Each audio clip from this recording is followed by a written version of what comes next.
Okay, folks. So I want to give like a little review here on this printer that we've had for a couple of years. We've had it for a couple, like 2.5 years now, and it finally crapped out a week or so ago. So we ordered a new one, and we have that HP Ink plan. And I'll say, with the number of pages that I was able to get printed out since we started the plan back in 2021, since I got the printer, um, I did like a running total of the number of pages that I've printed out with it. And I've printed out over 22,000 pages with that printer, 22,641 pages.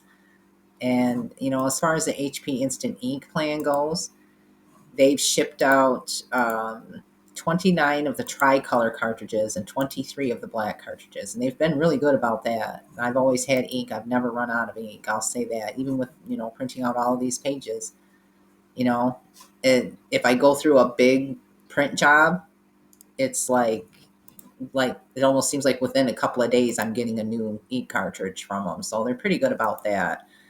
And I will say this: it is the whole thing is a little bit invasive. It's you really don't have any privacy. Everything that you print is getting sent to their database, so they know everything that I've printed.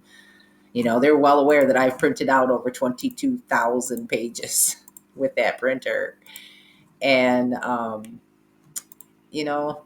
don't think that's too bad for a printer, especially one that's rated best for home use and not really business use. 22,000 pages is quite a few pages. And, the HP Ink plan, it's given me a little bit of frustrations here and there. Sometimes it doesn't want to communicate, the printer itself doesn't want to communicate with the mobile phone, or it doesn't want to print out a file. Here I've had the usual printer woes, and trust me, it's given me a few woes and frustrations. But overall, I have to say, 22,000 pages isn't too bad. And when I look at the cost of what we paid for the print plan every month, if we would have had to have gone out and actually paid for all of these cartridges for like 30 tricolor cartridges and over 20 of the black cartridges, it would have added up to quite a bit more than what we've actually paid on the monthly print plan. So I don't know. As far as that goes, I really don't think it's all that bad. And I'm thinking about writing a review because there's some other customer reviews that are pretty funny. If we look at like what the worst, of course, you always want to go to the worst, but there's some interesting uh, reviews. But before I give a full review, I want to get the new one and get the new one set up and see how easy it's going to be to transfer this HP Smart Ink plan over to the new printer. I mean, they have a button here. It seems easy enough. Enroll or replace a printer. So as soon as I get the new one, I'll see how this process goes of transferring this ink plan over to a new printer. And then I might, offer up a review on it. Because like I said, I don't think that 22,000 pages is too bad for a printer. But some of these reviews, I wanted to read through some of these real quick too. This one here, monitoring by HP, exploitative subscription ink and obnoxiously bright light. I will give them that. It is really bright, and I'll say most of the time at night I was unplugging it. I would unplug it after I would send a print job to it. I would let it get registered, print it out, register the prints and the pages that I printed out in the program on the app, and then I would unplug it for the night. I wouldn't usually leave it plugged in overnight because it does have this blue light that's kind of creepy.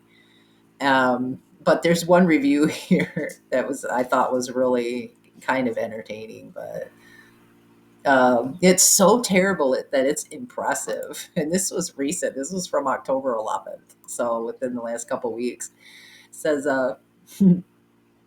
this is a rare time in history where we get to view Moore's Law in reverse.